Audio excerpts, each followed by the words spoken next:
It is off-season discussion and live stream for this summer. Free agency is pretty much all but over. All the big names are off the table. We still have some potential trades to happen, but nothing official yet. Hey, what's going on, guys? Thanks for watching. Obviously, normally when I live stream, there's a game going on, or hey, Logan, what's going on, man? Thanks for watching. Normally, when I live stream, there's a game going on, or I live stream during the first round of the draft, or there's something going on to talk about.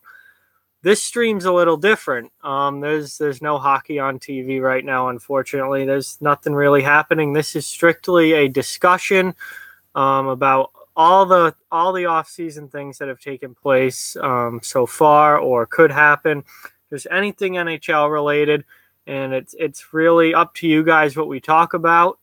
And it's very interactive in a discussion between everybody.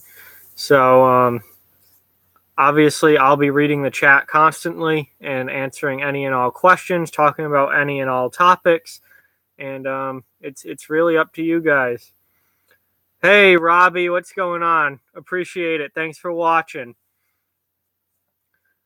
Yeah, sponsored by Bud Light. I wish. Imagine if Bud Light would just give me a bunch of money to do stuff like this. That'd be freaking awesome.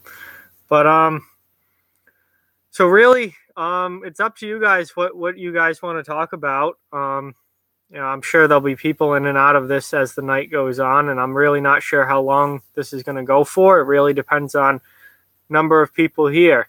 So, free agency largely is pretty much done now. All the big names have signed. There's not much left out there on the free agent market.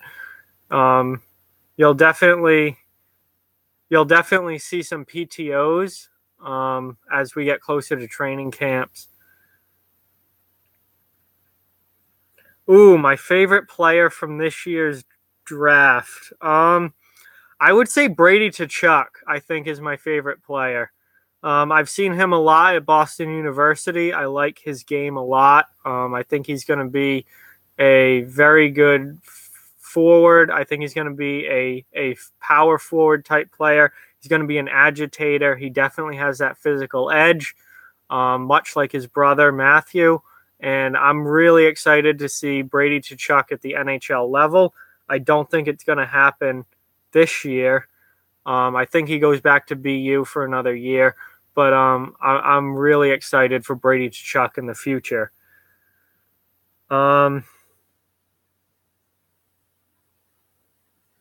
Yeah, Robin Lehner signed a very cheap deal with the Islanders to be. I guess he'll be their backup goaltender. It's not like the Islanders have a great goaltending situation right now. They did finally get rid of Halak, but they still have Thomas Greiss there. So between Greiss and Lehner, they'll probably split time. I think the Islanders are going to be very, very bad this year. I think they're going to stink. But Lehner is going to be an exciting guy to watch because he's very fiery. He will get in people's faces. He'll use his stick. I think it's just going to be the Islanders. I think are going to be a kind of fun team to watch, even though they're not going to be very good. Much like they were in the early 2010s, like around 2010, 2011, when they really weren't very good, but they were still a fun team to watch. And then obviously in February of 2011, they had that massive, multiple brawl game with Pittsburgh where there were just tons of fights all over the place, goaltenders involved, everything. Games like that are really fun. The Islanders brought back Matt Martin, so they have another fourth line guy like that who can fight and be involved physically. And while the Islanders probably aren't going to win many games this year, I think they're still going to be a fun team to watch. And obviously, they still have some good young players, especially up front. Matt Barzal is going to be a superstar in this league. I mean, he's already a star. He had 85 points last year as a rookie. It's going to be fantastic. Anders Lee, I like a lot. Brock Nelson, I like a lot in a more third line role. But they do have some good players. They still have Josh Bailey. The Islanders' biggest problem is in goal. They really do not have adequate goaltending at all, and their defense is lacking a lot of star power for sure. When Johnny Boychuk and Nick Leddy are your big time goal defensemen, you're in trouble.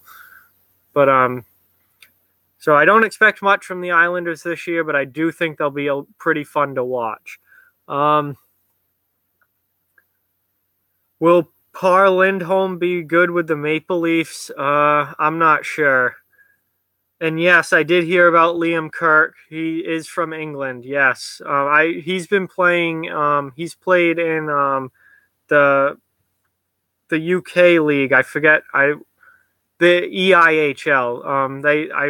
I watch fight videos from there quite a bit. That's a pretty cool league over there in the UK. I recognize that name immediately from that league. Liam Kirk. Now he has a chance. He was a 7th round pick. He has a chance to play in the NHL. So that will be really interesting. I really don't know about Par Lindholm. It's too early to tell. I'm not really sure at all about him.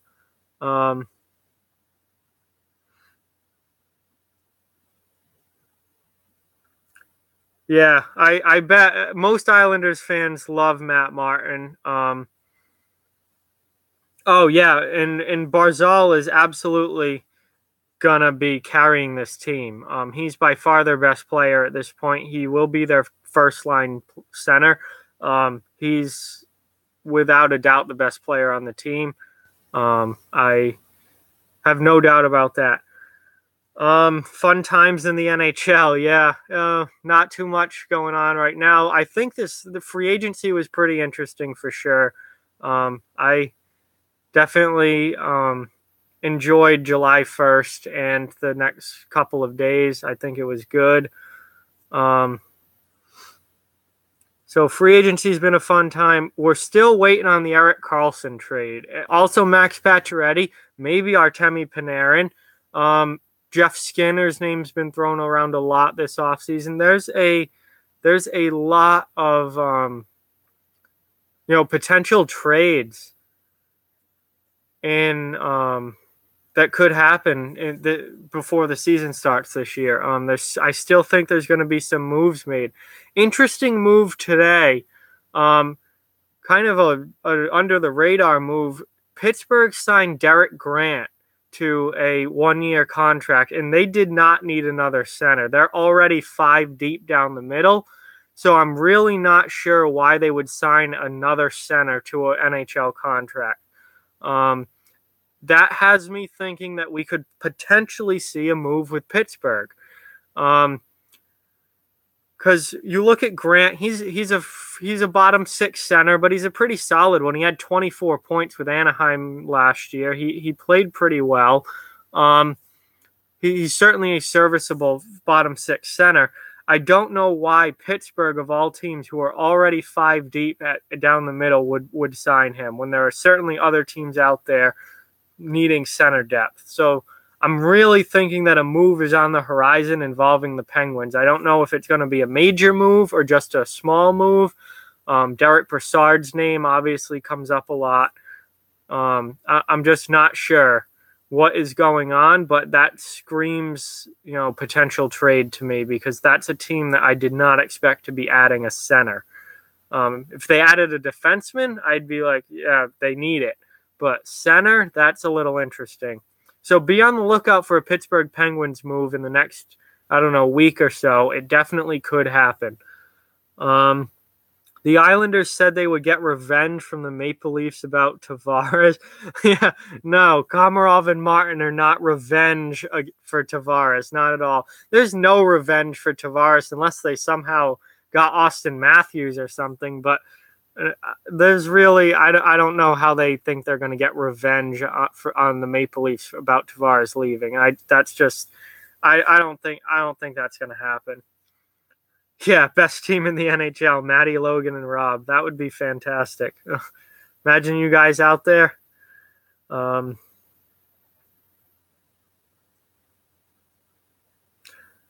yeah, I definitely agree with you, Maddie, on the Leafs running into a problem down the road with money wise with cap space. Tavares is now locked up long term at 11 million a year. That is a huge chunk of cap space. You're going to have Matthews up, Nylander up, Marner up, as well as we don't know what Travis McDermott's going to turn into on the back end. If he turns into a really good defensive piece, he's going to want more money. That they are in okay shape now. But when those young players' contracts start coming up and they want long-term extensions at $6, $7, $8 million a year, it's going to be a big problem for Toronto to fit all of those kids under the cap. We've already seen that they had to let Van Riemsdyk and Bozak go because they couldn't afford to keep those guys. Now, I assume Patrick Marleau is going to be retiring sometime soon, so his contract will come off the books, which will be a big help for the Maple Leafs. But still, all these young players are going to be wanting big money when their contracts come up. And when you have Tavares at 11 mil, it's going to be tough to keep them all. So it's going to be interesting to see what Toronto does with that. Who stays and who goes, and how they fit as many of these young star players under the cap as they can. Oh,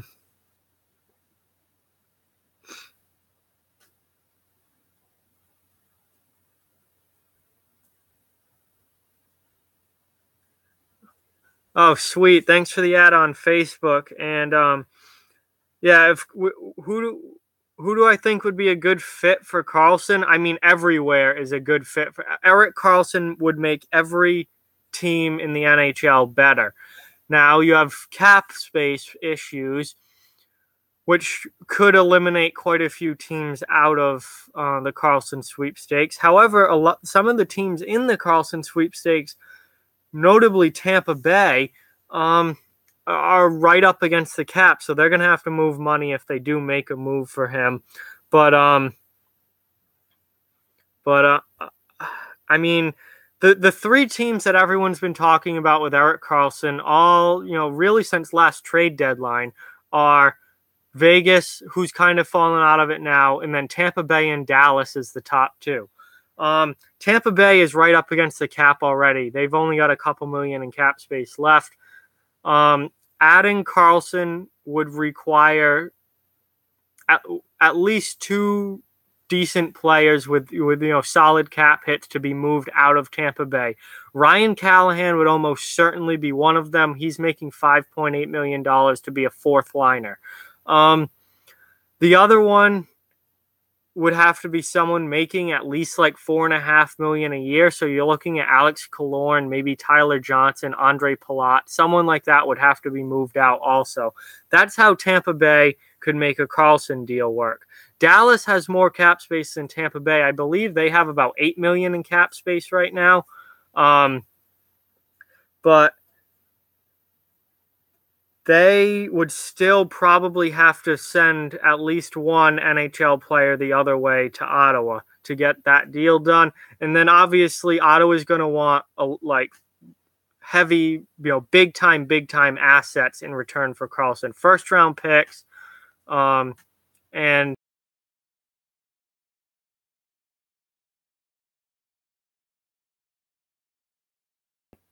I think if Karlsson does get moved before the season starts, it's going to be probably to Tampa Bay or Dallas. Those have been the two teams that have constantly come up. Other than that, I don't know if there's a dark horse candidate in there. He may not even get moved before the season starts. That might be a mid-season trade at this point. I have a feeling that if he was going to get moved and the right deal was out there, it would have been made already. I'm really not sure what's holding this up. He is not going to sign long-term with Ottawa. That has already been established. They offered him $10 million a year, and he rejected it. He wants out of Ottawa. So I'm really Not sure where he's going to end up at this point. I'm a little frustrated that a deal hasn't gotten done yet, but we'll just have to wait and see.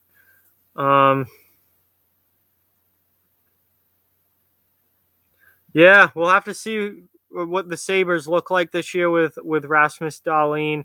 I think the Sabres are going to be better this year. Are they a playoff team? Absolutely not. But I think that they're going to be better. They're not going to be a laughing stock like they were last year. I expect some noticeable improvement from the Sabres this year. They've got Carter Hutton in goal. They've added Dahlin through the draft.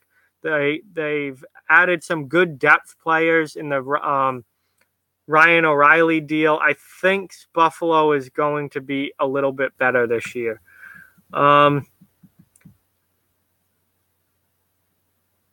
Yeah, I'm with you on 11 being a little high for Tavares. John Tavares is a very, very good player. He's a franchise player. But I don't know if he's worth $11 million a year. That is a huge chunk of cap space.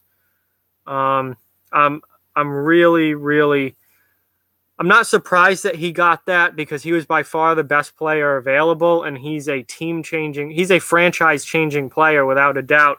But that does take up a lot of cap space, and when you have young players like Marner and Nylander that you still need to sign, that's a lot of money to put into one guy, and it's going to be hard to keep all those young kids in Toronto with Tavares there. Rob, thank you for the 200 for the comment on the subs. Appreciate it. Glad to see this thing growing.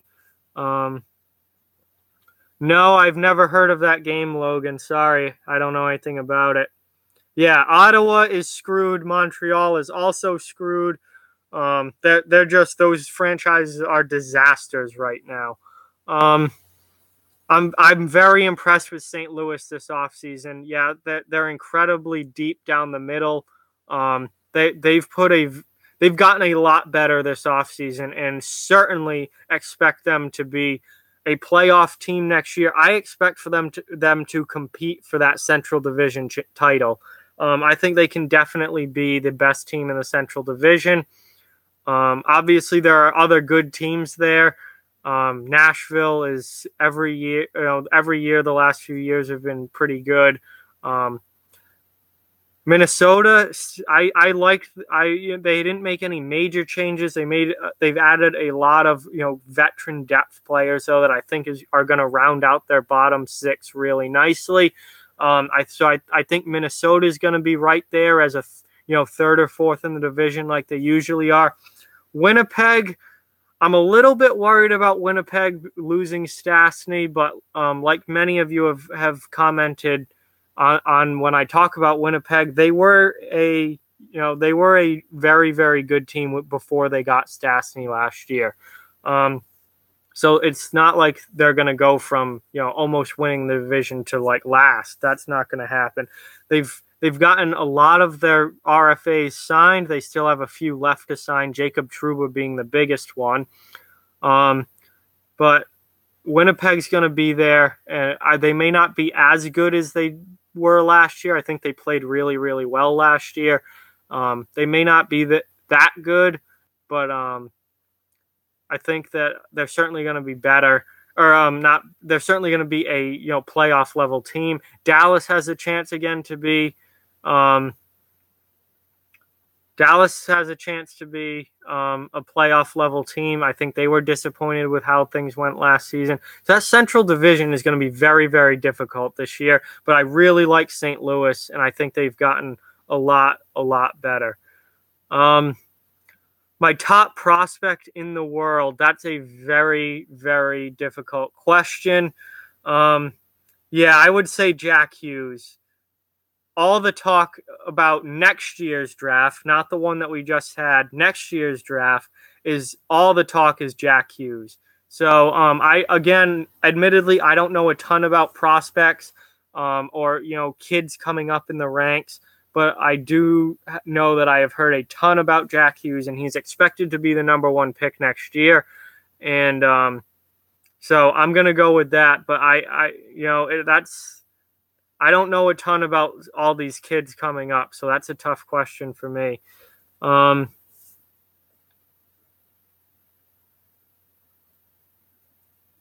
All right, Rob. See ya. Have fun with those other streams. And then Dat Boy made it back from math camp.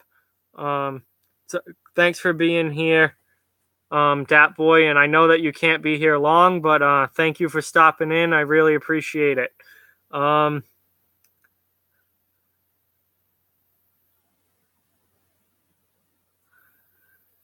See, I mean, I'm with you on Tampa Bay, San Jose. They, I think 7 years and 8 years were probably a little bit long, but they needed those players.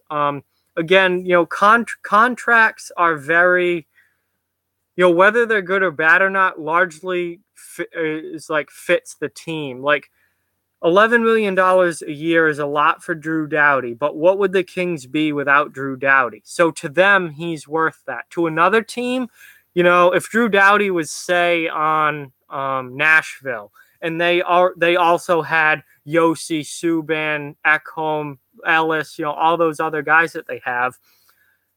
Doughty's not worth $11 million to Nashville because they have other players that can play, at a maybe not at that level, but at a similar level, or maybe even at that level.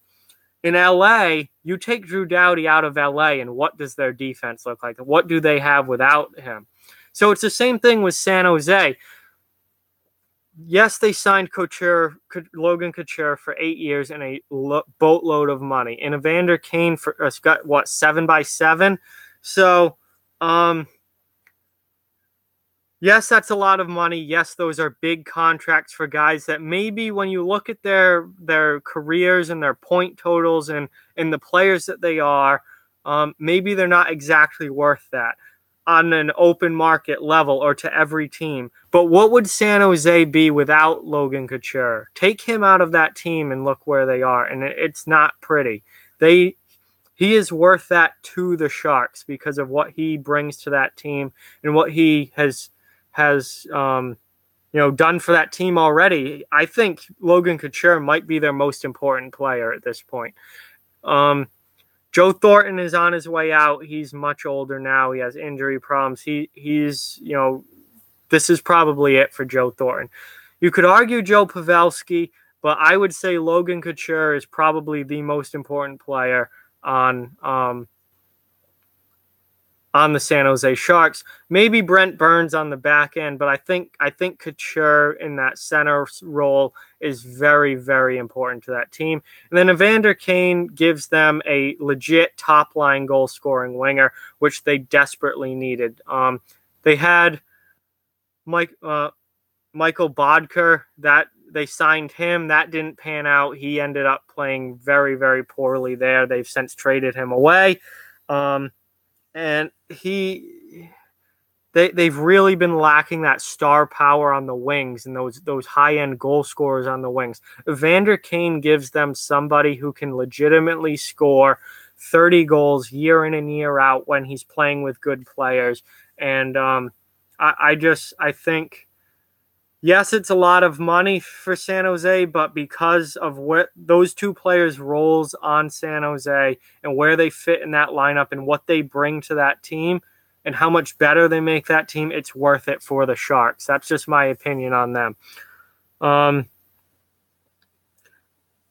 Yeah, the Sabres are definitely a little short on the wings. That's putting it lightly. But they've got Jack Eichel. They've got Rasmus Dahlin. They have much better goaltending now with Carter Hutton in net, as opposed to Robin Lehner. I think Buffalo still has a lot of work to do. They absolutely have a lot of work to do, and finding goal-scoring wingers is one of the biggest things that they need to do. But I still think they're going to be better than they were last year. Yes, Pettersson and Besser are absolutely going to be a nasty combination. He's also a very, very good prospect. Dat Boy had to go. I know that. Yes, Alex Nylander is going to be absolutely huge for the Sabres. He needs to either become a everyday NHL player, or he's a bust at this point. he's been in the AHL for a while now, and he needs to solidify himself as an NHL player this season. Absolutely agree that's a make or break season for him. Do I think that the Oilers will find a buyer for Lucic? I do not. Unless Edmonton retains like half his salary, I really don't think so. Milan Lucic's contract is just so bad that I don't think anyone is going to take it. Lucic also, I'm not sure if he has a full no trade clause or a modified no trade clause, but I know he has some sort of no trade clause in there, so he would have to. He has at least some say in where he goes, which is going to stop Edmonton from just dumping him off on some bottom feeding team looking to reach the cap floor, like in Arizona or a Buffalo or anyone like that. They can't just dump him to a lousy team like that because he probably won't accept the deal. I don't think Lucic gets moved at this point. I think Edmonton wants to move him. I think that's a no-brainer. But I really don't think they're going to find anybody to take that contract. He's still got multiple years left on it at $6 million per year. And Lucic at this point is a third liner. The days of him scoring 25, 30 goals are gone. He is a third liner at this point. And he's only 30 years old. It's not like he's ancient or 35. I don't see it going the other way. Maybe he'll be a little better than last year, but I don't see him getting back to 30 goals and 60 points. Those days are long gone for Milan Lucic. Yes, I agree with that, Supreme Hockey. Buffalo's future, I think, is very bright as long as they keep adding to that and they keep and they don't screw it up. They don't make any bad trades along the way or anything like that. As long as they keep adding players. As long as they keep adding players through the draft that will develop into solid NHLers, they have their superstars. They have Eichel and they have Dahlin. They have their superstars. I think the biggest thing for them is going to be finding a young franchise goaltender, whether that's through the draft or through trade. However they do that, they need to find a young franchise goaltender who can be a high-level starting goaltender for 10 to 15 years down the road once he develops. And they need to add more scoring. I think they can make they can make their defense better. They still have a long way to go and a lot of work to do, but they have some very, very nice prospects and some very good young players already in the NHL. I think their future is bright as long as they stay on this track and keep going at the trajectory that they're on. I don't think last season was just a blip for Lucic or the Oilers as a whole. Now, I just did a video on the Oilers. I think the Oilers are going to be better than last season as a team. Lucic, I think there's no light at the end of the tunnel with him. He's on his way out. He is destined to finish his career as a third, fourth line banger and just a guy who throws his weight around. His high-end offensive days are gone. The Oilers as a team, I think, have it a little bit better. I think they could potentially be a playoff team this season. I don't see any reason why they can't sneak into a wild card spot or even finish third in that Pacific Division. That Pacific Division is wide open this year. We don't know what Vegas is going to be like in its second season. San Jose looks to be probably the best team in that division, but they certainly have holes. Anaheim, I think, is a team largely on the decline, and I think there's a good chance they miss the playoffs this year. Los Angeles largely is going to depend on how Ilya Kovalchuk turns out. If Kovalchuk is still a 30-goal scorer in the NHL, the Kings could win that division. If he is a flame out and he really stinks it up this year, the Kings might not even make the playoffs. Calgary's gotten better. That division is wide open out west. I have no idea who's going to win the Pacific this year, or even who's going to make the playoffs out of the Pacific this year.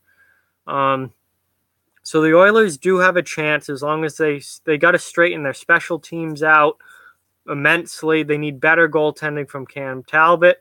Their defense needs to not be a complete abomination. And, Connor McDavid is going to be Connor McDavid. He's a 100-point guy every year now. He's going to be. They need Leon Draisaitl to be able to carry his own line. If he can carry his own line, then they have a great, top two lines, and they have enough to be a playoff team, I think. But there's a lot of what ifs in Edmonton for next season. Yes, Lucic at this point is Patrick Maroon pretty much. And while Maroon signed a very team-friendly $1.75 million contract in St. Louis, Lucic is making $6 million a year, and they're basically the same player. I think Maroon's even a little bit better. He certainly was. Well, last year was a pretty down year for both of them. But I think Maroon, if you gave me Milan Lucic and Pat Maroon and told me one of them was going to score 20 goals this year, which one is it? I'm putting my money on Pat Maroon. I think Maroon has a much better chance of scoring 20 goals than Milan Lucic does this season. And I think Maroon at this point is probably a better player than Milan Lucic. Maroon's the one on the cheap contract. Lucic is the one that is immensely overpaid. Maroon also had off-season back surgery, though, so we'll see how that plays a part in how that affects him this coming season. I don't know if he's going to be 100% or not. I hope he is. I like Pat Maroon a lot. He's a really, he's certainly my kind of player, and he's a fun guy to watch. I just, I hope that he has a good year this year in St. Louis and then gets a decent contract. Gets a decent contract next summer.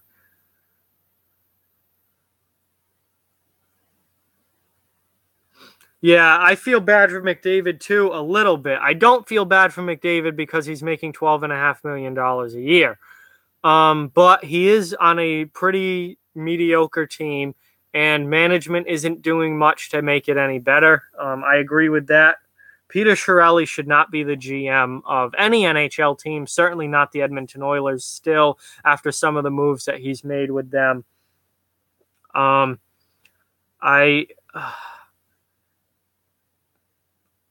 I do feel bad for McDavid that he's not anywhere near a Stanley Cup at this point. However, he is making $12.5 million a year, so it's hard to feel bad for anybody making that much money.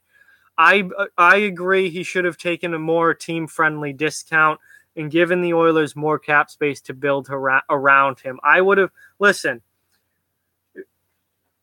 you can live off $10 million a year, fine. If I was McDavid, sure, they could have offered me 12.5. That's fine. I would have taken 10. I can live off $10 million a year perfectly fine. And I would have taken 10 and given them a little bit more money to build around me and try and win a Stanley Cup. But he does deserve 12.5 a year. He's the best point producer in the league, and I think he's going to be for years to come. He certainly deserves that money, and it was offered, and he took it. So, that's good for him.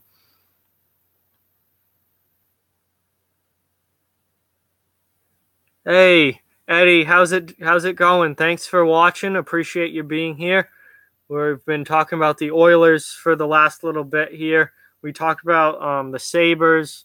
We've talked about San Jose, St. Louis. We've everything NHL's on the table. So we're just discussing various things from around the league. Well, that's cool that you're working with junior league players. That's awesome, man. It's always great to be around the game.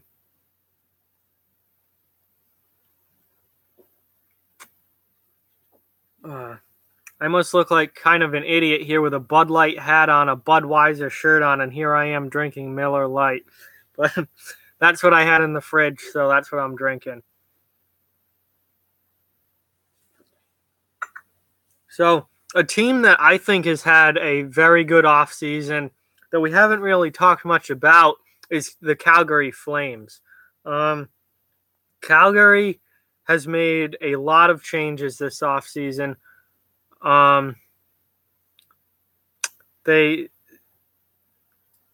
were very disappointed with not making the playoffs last year. 2 years ago, they made the playoffs and got swept out in the first round by Anaheim. They were supposed to build off that last year and be even better. Last year was a very bad year for the Flames.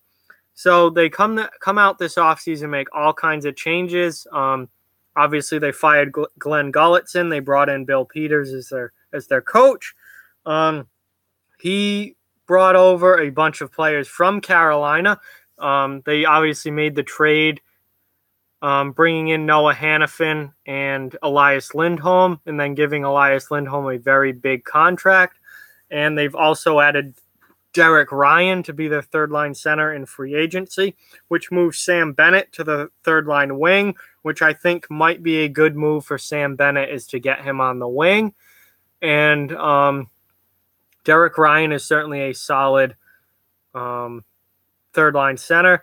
Their defense still looks pretty good.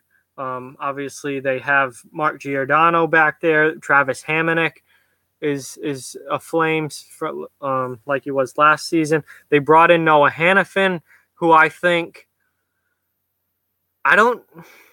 they basically traded Dougie Hamilton for Noah Hannafin, even though there were more players involved in that trade than Ferland for Lindholm.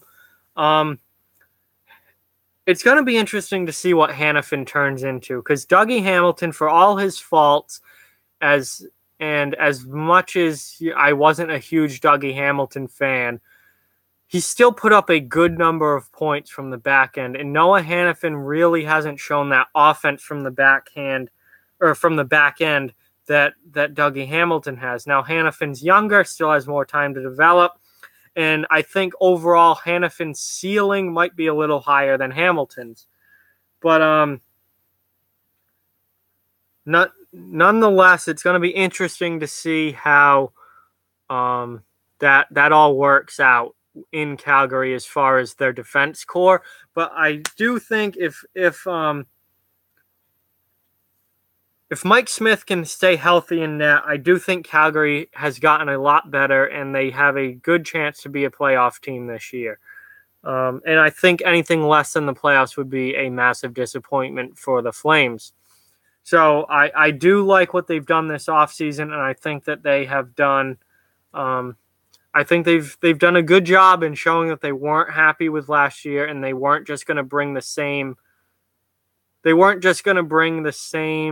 team back. They were going to make some changes and try and shake things up and get this team better going into next season. So that's what I got on Calgary. I like what they did, and like I've said, the Pacific Division is so wide open. I really think that that's anyone's division, that we could see a lot of surprises out there. I think Arizona and Vancouver are your clear bottom two teams in that division, and the rest of it is all up there for the taking. So we'll see how that shakes out. When I do my predictions, right before the season starts, it's going to be the Pacific Division is probably going to be the hardest one for me to predict.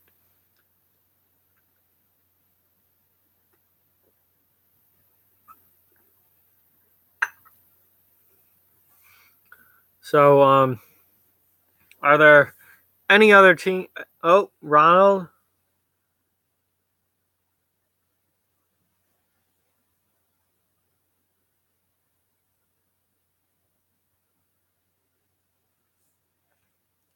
Do I think that the Penguins have goaltending problems? No, I'm not really worried about the Penguins' goaltending.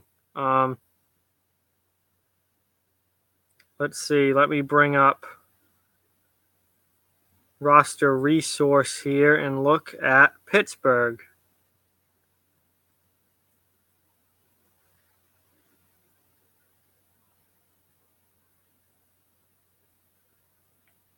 So Pittsburgh, obviously, coming off last season, we're coming off 2 straight Stanley Cup wins. Then they lost to Washington finally in the second round of last year's playoffs.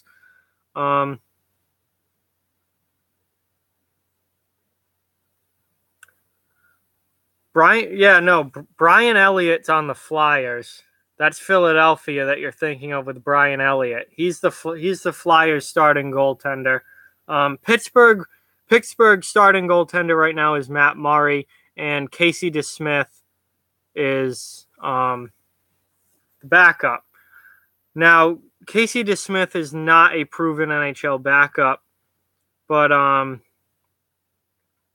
not too worried about him. He has played in the NHL, and he has some NHL time and experience, and he's been decent in his few NHL games. And then further down the line, they have obviously Tristan Jarry, who is another guy who is very good in the AHL, and I think can definitely win the backup spot in the NHL, and has shown quality, has had some quality performances at the NHL level. So with Matt Murray leading the way and DeSmith and Jarry both available to be the backup, I think Pittsburgh is in fine shape. As far as goaltending goes, that's not something I'm overly worried about. Now, Philadelphia, with Brian Elliott. They have Brian Elliott as their starter. He did not have the year last year that I think he wanted to. He was okay maybe during the year. He did not have the playoff series that he wanted to. He was atrocious against the Penguins in the playoffs in that first round series. And they still have Michael Neuwirth as the backup. Neuwirth is a solid backup, but he's had injury problems. So is Brian Elliott. So Philadelphia's goaltending is largely going to depend on injuries, because if Elliott gets hurt or Neuwirth gets hurt, then you're down to, let's see, who's their minor league goaltenders. I know you have Alex Lyon and Anthony Stolarz as your next level goaltenders. Both of those guys have shown promise, but neither have solidified themselves as an NHL goalie. And then, obviously, with Elliott and Neuwirth, they're both very hit-or-miss goaltenders. It's really been... I mean, when Neuwirth came up with Washington, he was lights out, and he was supposed to be like the next great goaltending prospect, and just hasn't really turned into that, and he's basically been a career backup. And Elliott is getting up there in age, and he had a very, very bad playoffs last year. So, once again, while overall I like the Flyers roster, and I think they should be a playoff team again next year, I think adding James Van Riemsdyk is a huge boost to them and really gives them 2 high-quality scoring lines, maybe even 3 scoring lines now. Once again, year after year after year, goaltending is an issue with the Philadelphia Flyers, and I think this year it's no different. You don't know what you're going to get. If Brian Elliott plays like high-level St. Louis Blues Brian Elliott, the Flyers could be very, very good this year. If Brian Elliott plays like Calgary Flames Brian Elliott in the playoffs, or like he did in the playoffs last year, Philadelphia could be in big trouble this year. So, again, the biggest question mark with the Flyers for however many years in a row now is goaltending. I really don't know what to think about their goaltending situation. And injuries are obviously going to play a big role in that. If Neuwirth and Elliott stay healthy, then there's a good chance that they're pretty solid throughout the year. If they run into injury problems, then the Flyers are going to run into problems as a team. So another more goaltending woes for Philadelphia, which is nothing new. It's been that way really since Ron Hextall. So that's what I think about the Flyers.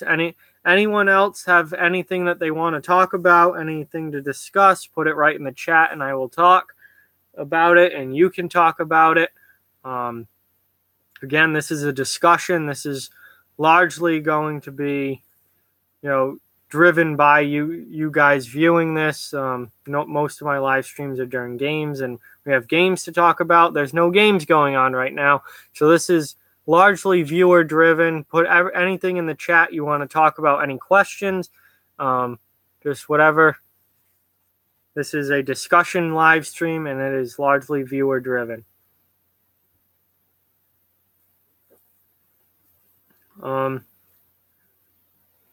I know another team that really hasn't gotten a lot of talk this offseason or press, because they haven't really made any major moves, are the Minnesota Wild. But I really like what Minnesota has done this offseason.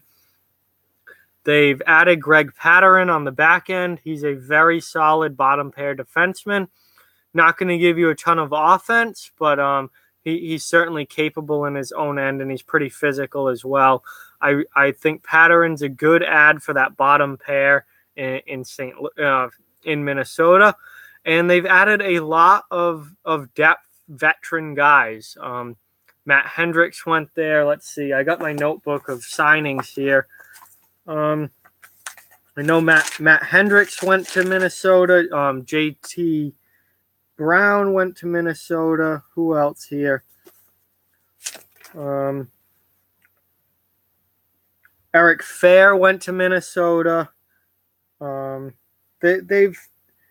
think that Minnesota has done a good job of adding veteran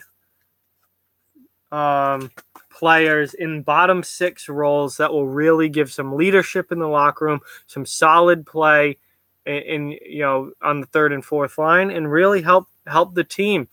And I see Minnesota being just as good as they were last year, if not a little bit better. Yeah, sorry, Chris. It is not October yet, unfortunately. We've still got a couple of months before hockey season starts. I wish it was October, man.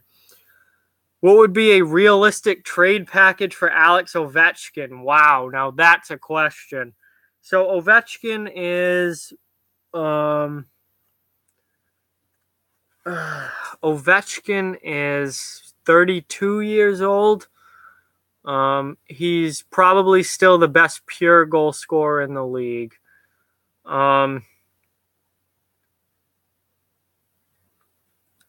Man, that is a very tough question. I think now the 32 years old is would kill value in that deal. All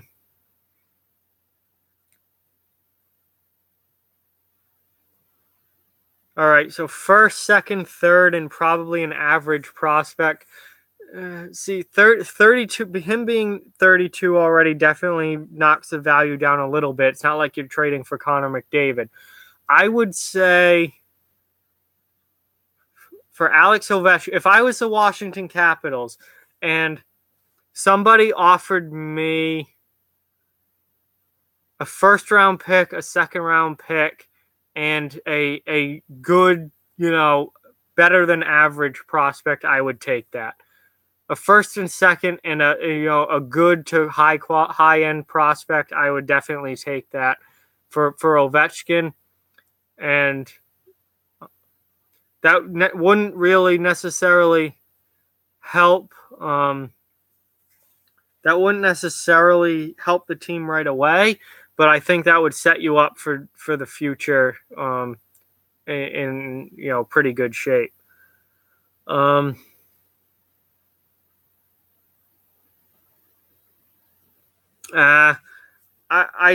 think the Maple Leafs would be a lot better off if they got a high-end number one defenseman. If they could get it doesn't have to be a Norris Trophy candidate. It doesn't have to be a Victor Hedman or Drew Doughty or someone like that.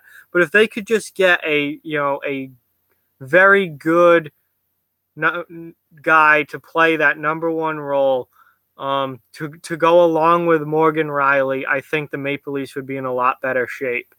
I think their defense is a problem, and a big problem that is going to continue to show up They're certainly a team that can win a playoff series or even two, but I don't see them being Stanley Cup level without a really high end or without a at least good top pair defenseman to go along with Morgan Riley.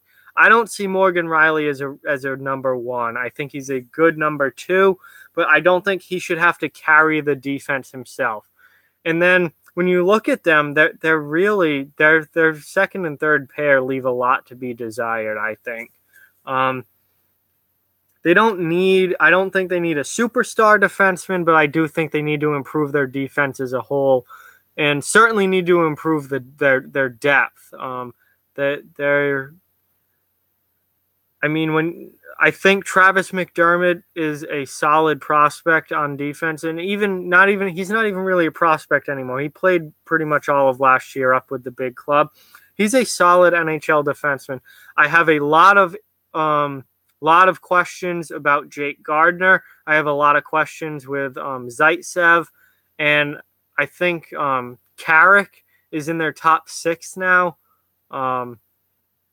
Now that Roman Polak is gone, Carrick is in their top six, and I really don't see him being an everyday NHL player. So I think they need to improve their depth on defense, and maybe they don't need that, number one guy, but they need better, like a much better 3 or 4 guy, I think. They do need to improve their defense, so they're not going anywhere near a Stanley Cup until their defense improves at least a little bit. I think Washington would get more than just a first and a high-end prospect for Ovechkin. Ovechkin's still an elite player and an elite goal scorer. I think they would get probably a first, second, and an above prospect, or maybe even a first, and above prospect for Ovechkin.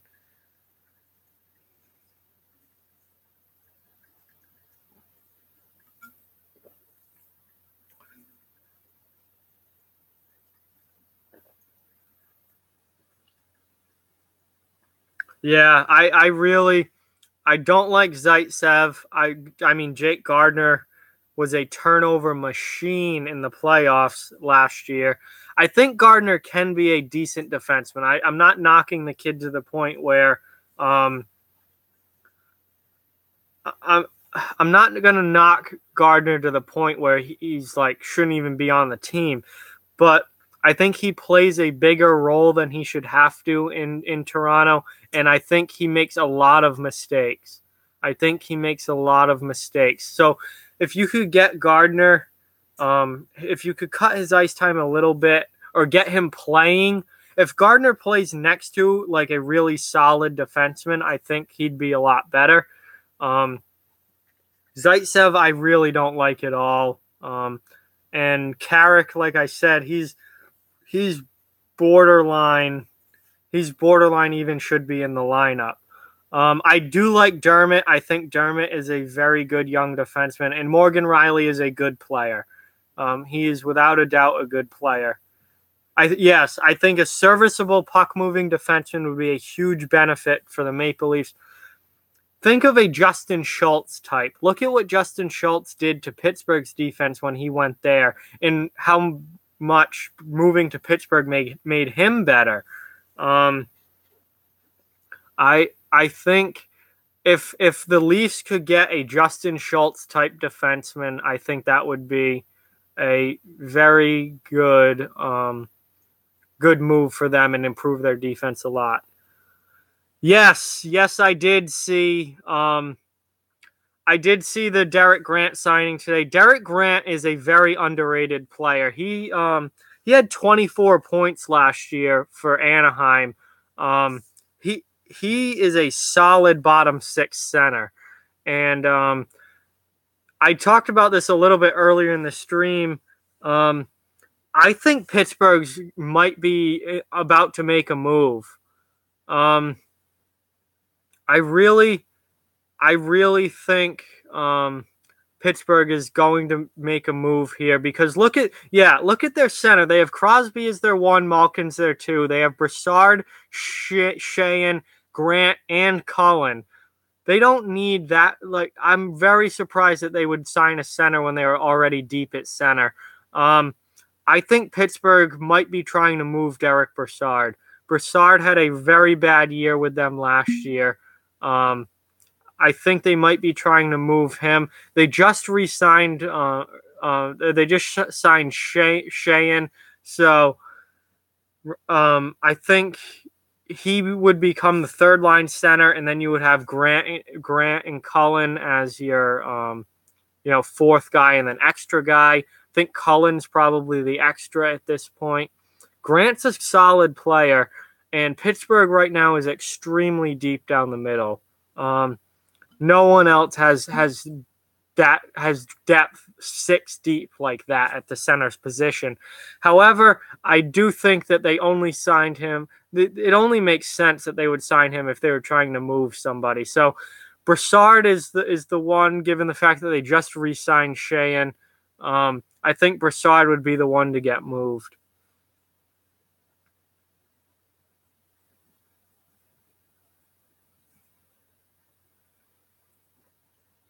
Yeah, that's true. The transition game for Toronto was not very good. Well, yeah, I mean, Pittsburgh's completely built around Crosby and Malkin. So once those two go downhill, I mean, Pittsburgh's going to as well. Oh, I mean, I definitely could see the Penguins moving Kessel. If they move Kessel, then they bet on Sprong, and then maybe Grant plays wing. If Sprong moves up in the lineup, then you need a fourth line wing or a third line wing, and maybe Grant plays wing.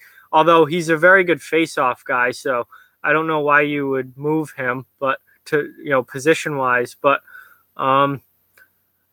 maybe it's Kessel and maybe they'll move Kessel and Brassard. I mean, Pittsburgh has not been afraid to move players. They are a team that is always active in trades and moving players. They could pull off some monster deal with Kessel and Brassard together. I mean, I wouldn't put anything past Rutherford and Pittsburgh. They make a lot of moves, and even though they're a good team year in and year out, they are not afraid to change things up. So, oh, wow. I mean, there would definitely have to be more involved in that than just Kessel and Brassard straight up for Karlsson.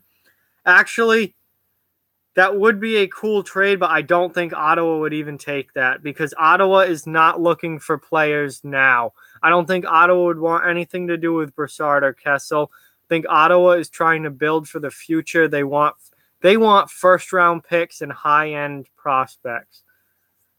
I don't think Ottawa would even want Phil Kessel because they're not going to win this year. They're not going to win this. That would be ridiculous if the Penguins got Karlsson.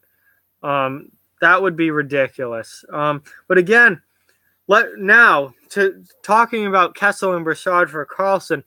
Say they do Kessel, Brassard, a first-round pick, and I'm not aware of Pittsburgh's highest end prospects right now, or who those might be. But let's say they did Kessel, Brassard, a first-round pick, and a high-end prospect to Ottawa for Karlsson, and maybe, I don't know, maybe they throw another player in there, maybe a draft pick in there.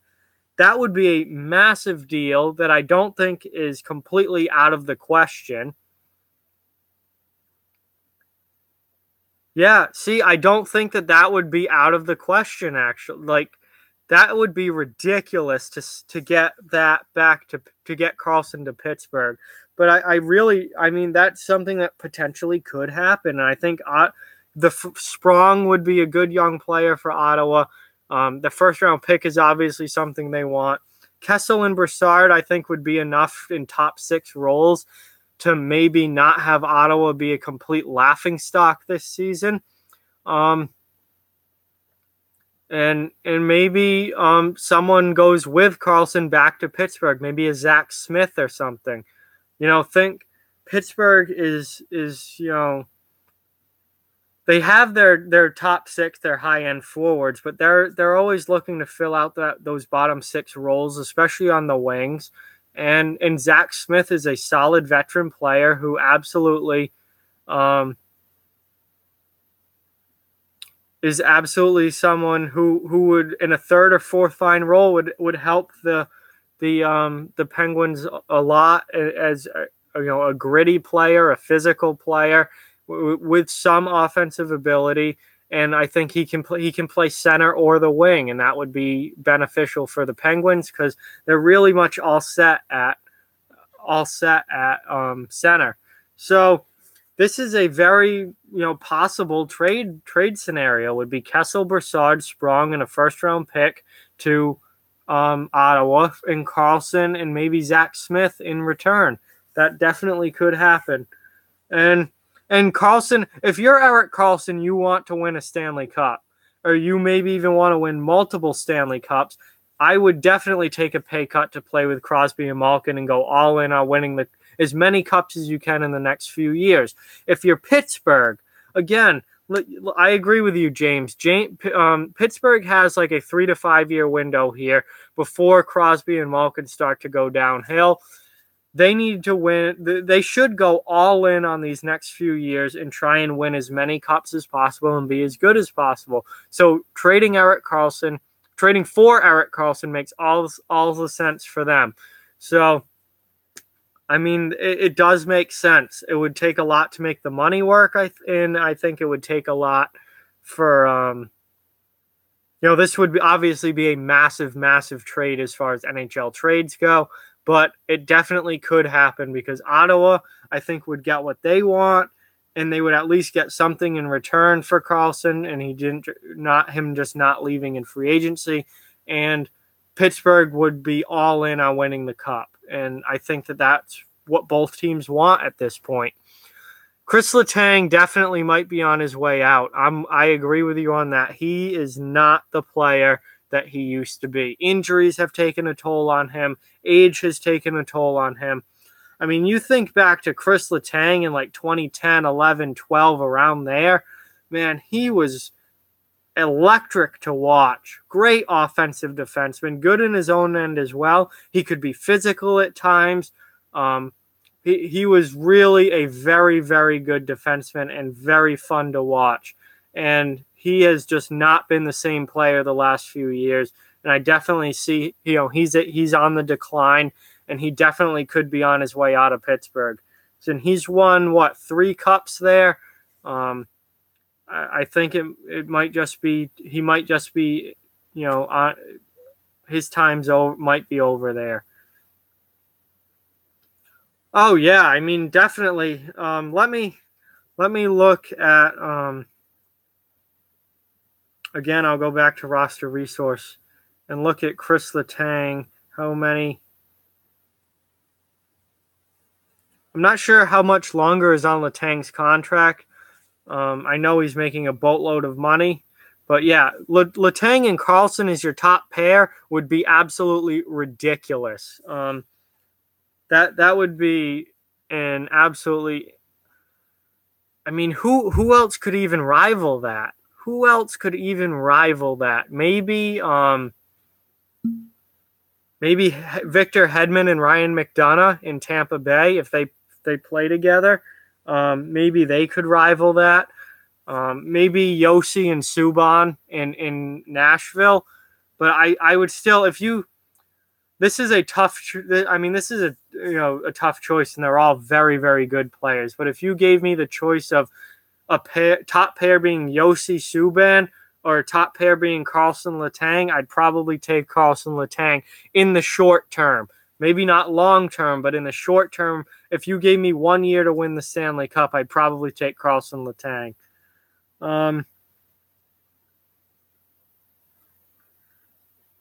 Wow. All right. So Chris Letang is making $7.25 million a year, and his contract goes through 2022. So he's got a number of years left on that contract. So 4 years at 7.25.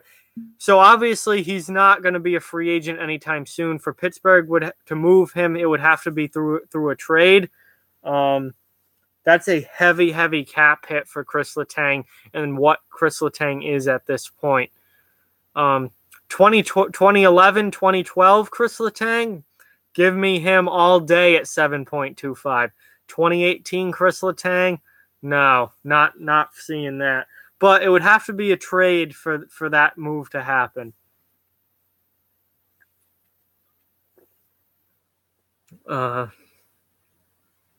Let's see. Is it finally the year that Carolina makes the playoffs? Spoiler alert to my season predictions. No, Carolina is not going to make the playoffs. I don't see where they've gotten that much better, honestly. Look at what they brought in Dougie Hamilton and Michael Furland, but they lost Elias Lindholm, they lost Noah Hannafin, and they lost Derek Ryan to free agency. I don't really see where Carolina's gotten that much better this offseason. I don't see them being that much different from last year. I don't think that they make the jump into being a playoff team. Are Anaheim's chances of winning the Stanley Cup done? Yes, absolutely. Anaheim, again, spoiler alert, jumping ahead to my season predictions. I don't even think Anaheim's going to make the playoffs this year. I don't see Anaheim. I mean, they definitely could. I don't know if they're going to be that bad. I might just be really down on the Ducks at this point. But you have an extremely overrated Corey Perry, who hasn't scored 20 goals in either of the last 2 seasons. You have an aging Ryan Getzlaf, who is injury-prone and not the player that he was 5 years ago.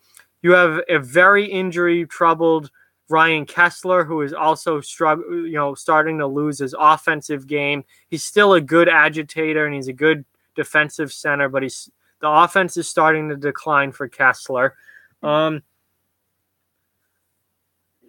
You've got some good pieces on the back end. You have a good goaltender, not a great goaltender. I like John Gibson. I think he can be great, but he's very streaky.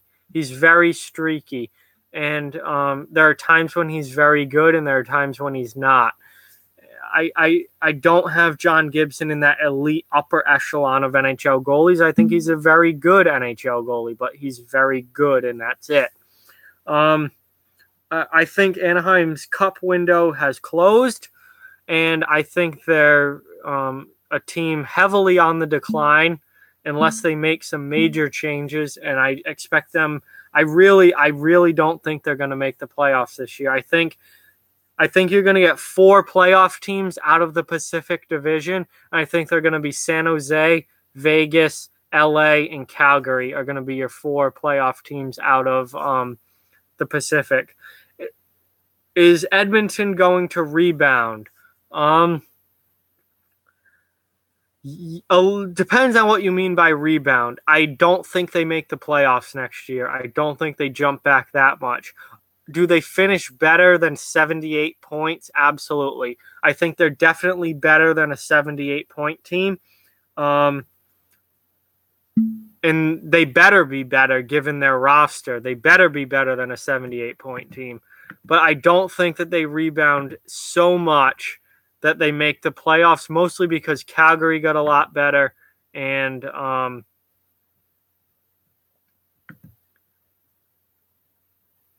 think I don't see them jumping back that far. I think they're going to be one of those teams that misses the playoffs just by a little bit, like 3 or 4 points out. They're going to be certainly better than last season, but not a playoff team in my eyes. Unless, things can still change between now and the start of the season, and I might change my opinion on certain teams, but right now that's where I see them.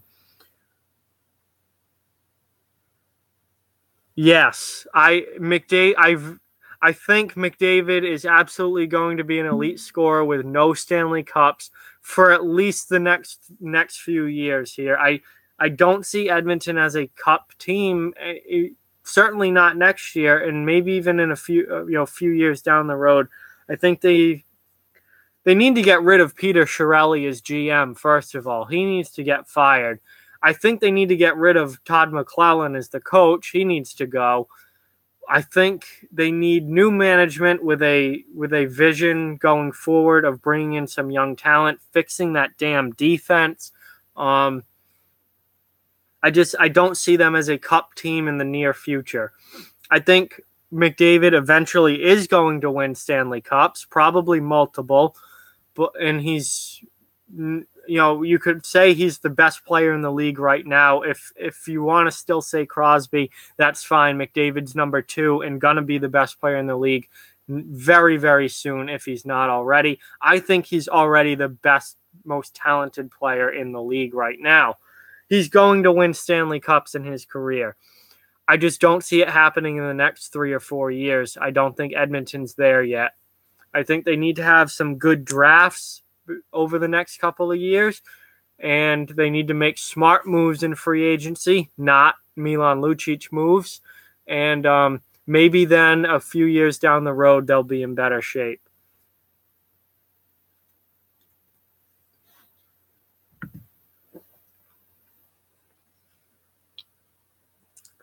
I think,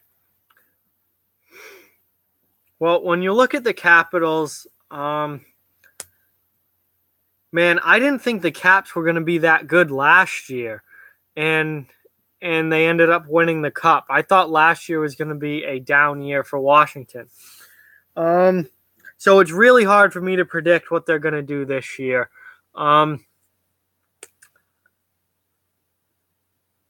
I think the Capitals could win the division again, or the Capitals could end up being a wild card team. I really do. I think they could end up anywhere in that range. I think they probably start out the season a little flat, coming off the Stanley Cup. Hey, Derek, what's going on? Thanks for being here. Appreciate it. I think the Capitals probably come out a little flat in coming off a Cup win and playing so much hockey. Then I think they get it together mid-season and have a good rest of the year. And they probably are easily a playoff team.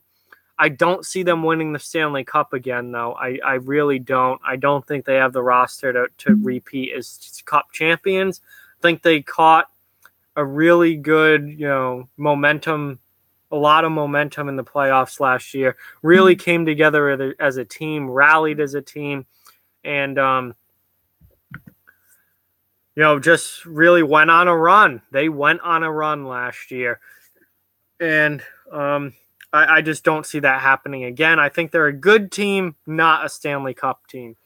Will they miss Barry Trotz? That's hard to say. I think they liked Trotz a lot as a coach. But Todd Reirden is now the coach, and he's been in Washington for a while now. The players know him. He was an assistant there. I don't think it's going to be a huge difference with Reirden behind the bench instead of Trotz. I don't think that plays a huge role in how the team does.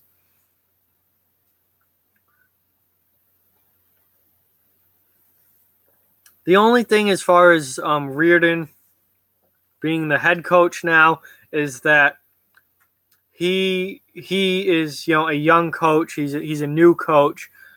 He could make some rookie mistakes as far as coaching goes that could end up hurting the team, but I'm not overly worried about that.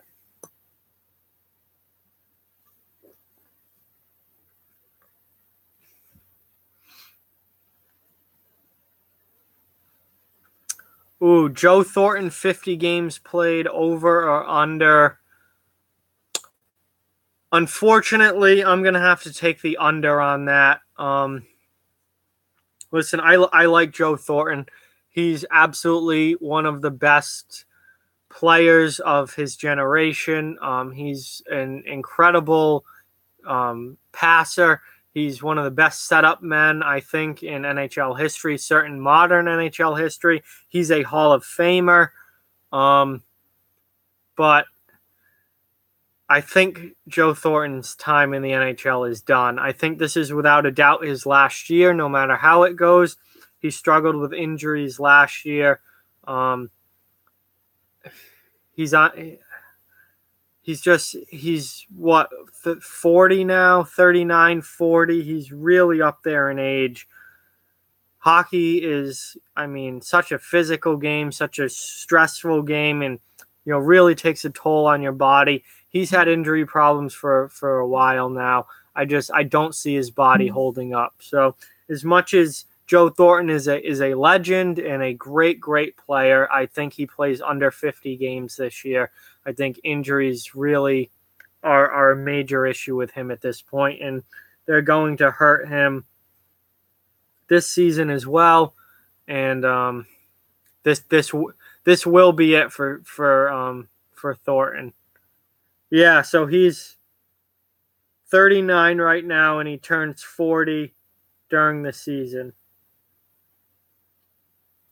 Yes, so he's obviously very, very much up there in age, and I don't see it being anything special as far as this year for him, and I certainly think it's his last year.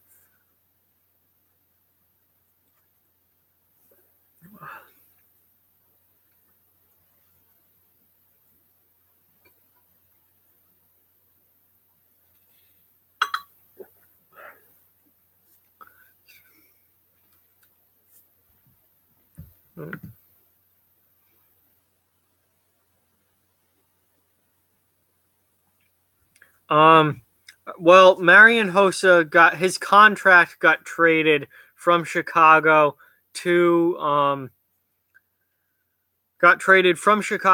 Arizona, but Marian Hossa is effectively retired. He has an issue or a skin condition where he can't wear hockey equipment. Basically, he is effectively retired. So that was just a contract move. He's never playing again. So Marian Hossa will not be in the Arizona Coyotes lineup next season. Blackhawks back in the playoffs? No, I don't see them back in the playoffs.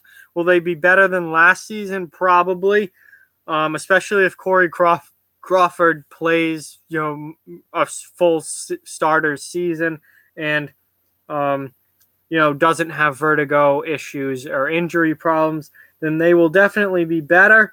I don't see them back in the playoffs. I think the Central Division is too tough. I think still not deep enough up front and way too many issues on the back end for Chicago for them to be a playoff team. That's just my opinion, but that's the way that I see them. I think too many issues for them, especially on the back end. Would they ever trade Kane or Taves? Well, if they were smart, they would trade Taves, but they're probably not going to. So I mean, I don't know if they would or not. I'm leaning towards no. I think they're kind of in there, with them for the long haul. But so I'm leaning towards no on that. But listen, Jonathan Taves is on the decline. He is never going back to being the player that he was during the Cup years for Chicago. He is definitely on the decline. He's still a very good player. He's certainly not worth $10.5 million a year anymore. So that's a really bad contract for Chicago. But I would trade. I mean, if I were Chicago, I'd be trying to get Taves and his massive contract out of there. But I don't see them ever doing that. All right, so I am on roster resource right now for you, Ronald, and I am going to put on the whiteboard here what roster resource has as Arizona's lineup.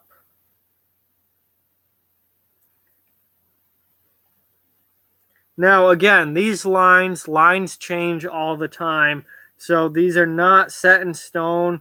These are not necessarily where people are going to play at the start of the season or for the whole season or anything. This is just what roster resource has as their lines. And this lineup is not looking great for Arizona. Yes, they have some good pieces, but man, do they have some major holes as well.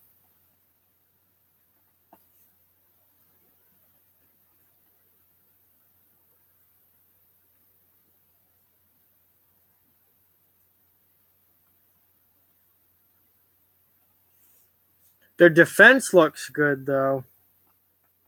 I do like Arizona's defense.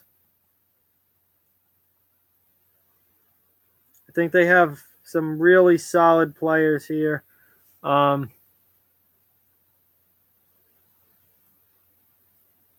Montreal is absolutely going to regret $10.5 million cap hit for Carey Price. I don't know if they'll ever buy him out. He's still a very good goaltender, and I assume he's going to continue to be a very good goaltender.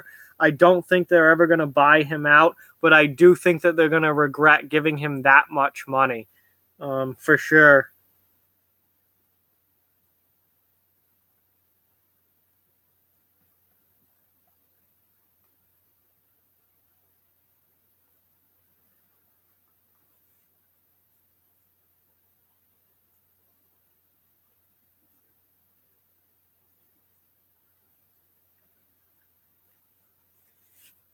Okay, so yeah, signed through 2026. That's a disastrous contract for Montreal. I have no idea what they were thinking. That was not a good move for Montreal. So, quickly back to Arizona here. Ronald, I hope you're still watching. This is for you. This, why is it? Never mind. I can't do the whiteboard because when this live streams, it flips. It flips everything, so it's going to be backwards. I'll just read it for you guys.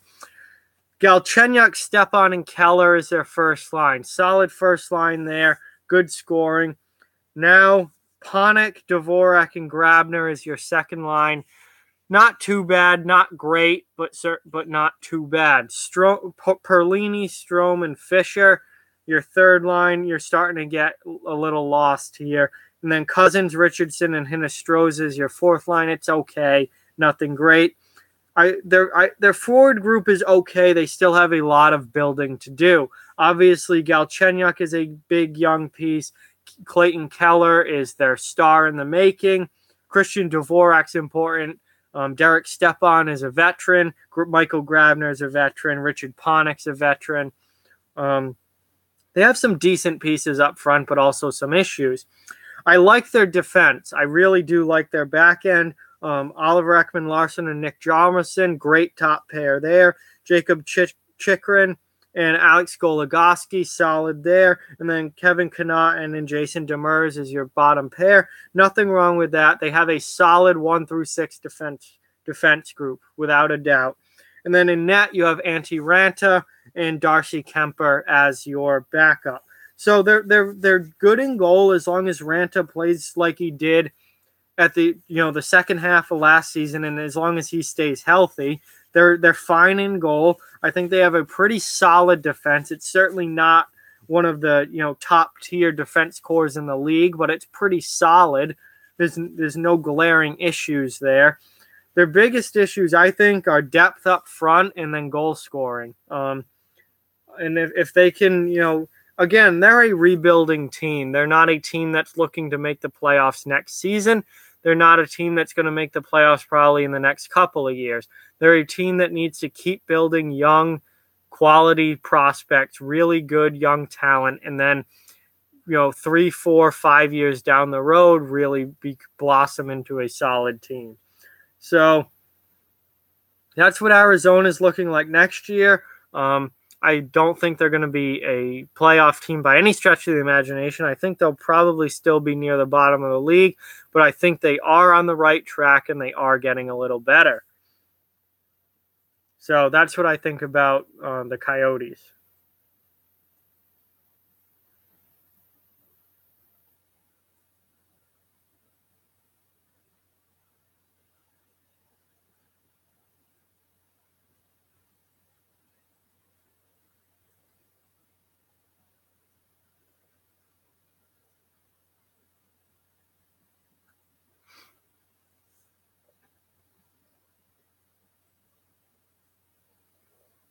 I think the Predators will be fine this year. They still have a quality roster.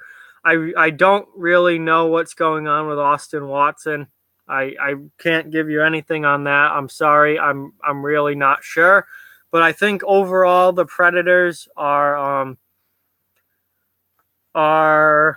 still a very good team. They obviously are stacked on the back end. They have a very good goaltender in Pecorine. They re-signed UC Saros as the backup. He's a very good young backup. I like him a lot. I think they've got four solid lines, and that they're going to be a very good team again. Are they going to be They're going to win the President's Trophy again? I don't know if they're that good, but they're certainly going to be a playoff team, and I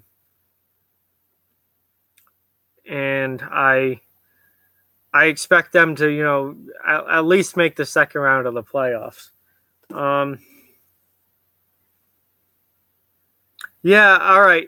I saw that, but I never heard any. I saw when it happened that he had been arrested, but I've never heard anything about it since. So I have no idea what's going on with that. I mean, I don't know if the charges have ever been, if they're gonna be dropped, or if it's going to trial, or he's pleading out, or I have no idea what's going on with that.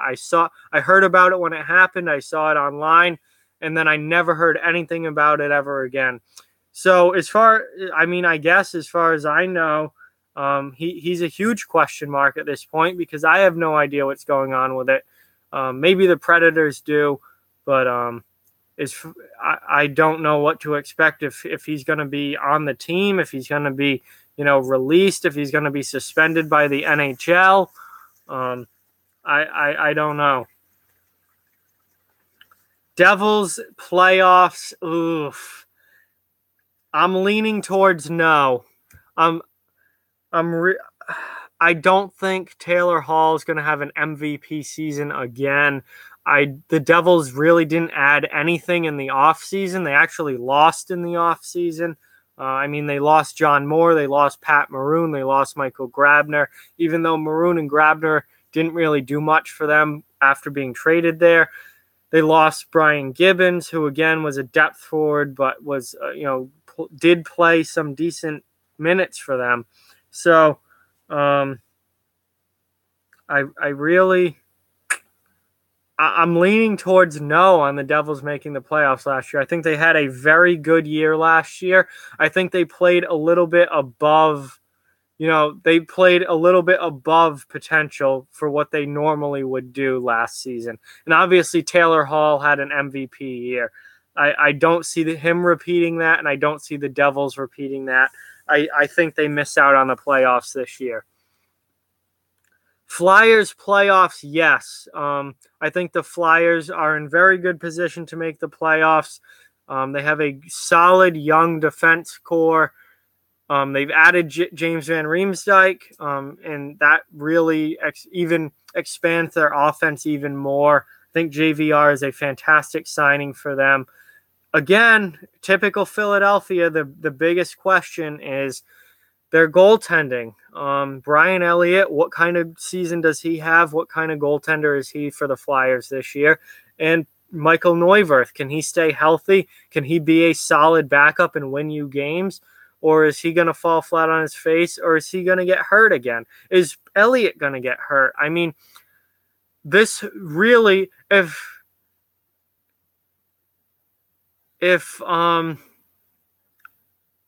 Elliott and Neuwirth can stay healthy, or at least one of them stays healthy and has a good, solid season for the Flyers are without a doubt a playoff team.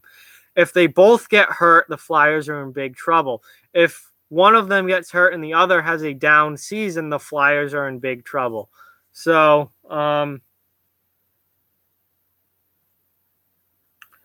I do have the Flyers being a playoff team, but again, it's largely dependent on what they do in goal.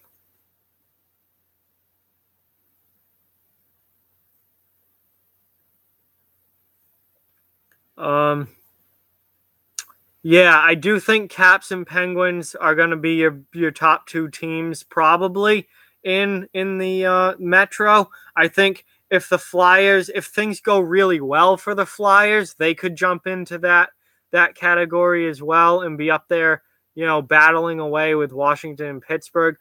Basically, in the Metro, I'm thinking Pittsburgh wins it, Washington finishes second, Flyers finish third, and after that, I'd have to dig a little deeper into the lineups and things. But I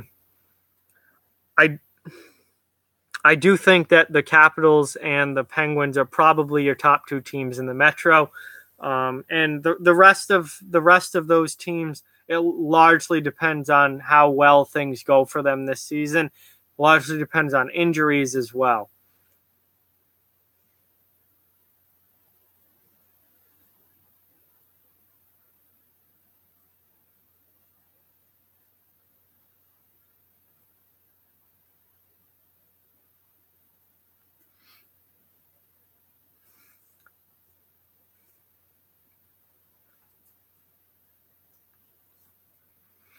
All right, guys. So we've been going at this for about an hour and a half here. Had some great discussion. I do think I'm going to wrap it up fairly quickly here, maybe in another few minutes or so. So, any last questions that you guys have, please ask them, and I will do my best to answer them and talk about them. And then we'll probably um, wrap it up here in the next few minutes. So. Yes, Penguins only have okay. I'll be honest with you guys. I haven't really looked into the schedule for next year at all. So anything you tell me about the schedule next year is going to be news to me. Yes, they had 19 back-to-backs last year, and okay, so it's been cut down to 11. I mean, I don't think any team, no matter who they are, should have to play 11 back or have to play 19 back-to-backs in a year. 11 is a decent number. I'm fine with that. Nobody should be playing almost 20 sets of back-to-back games in a year. So I think the Penguins they got the short end of the stick last year. As far as schedule goes like that. Now I'm not a Penguins fan, so I mean I don't even really like the Penguins. So, but I will, to be fair, say that they did get the short end of the stick as far as the schedule goes last year and all those back-to-backs. So I'm glad that the NHL cut them back to 11. I don't think any team should be playing 19 back-to-backs in a year.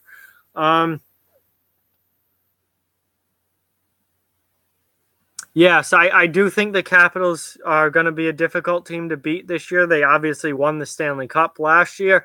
Again, I think they might get off to a bit of a slow start with a Stanley Cup hangover and a new coach in there. I do think maybe the first month or two of the season might be a little rough for them. Not anything really bad, but definitely a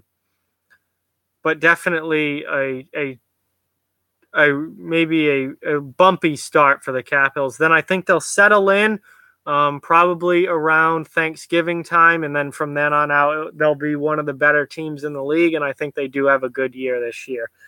Uh, well, thank you, James, for watching and participating. I really appreciate that, and it's you guys that make things like this successful.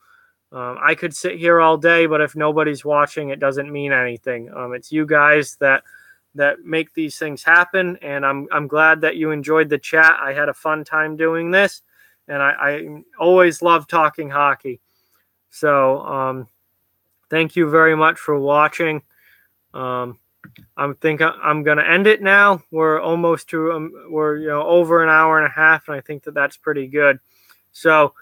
Thank you guys so much for watching. I think this was a good time for everyone involved, and we got a lot of great discussion done.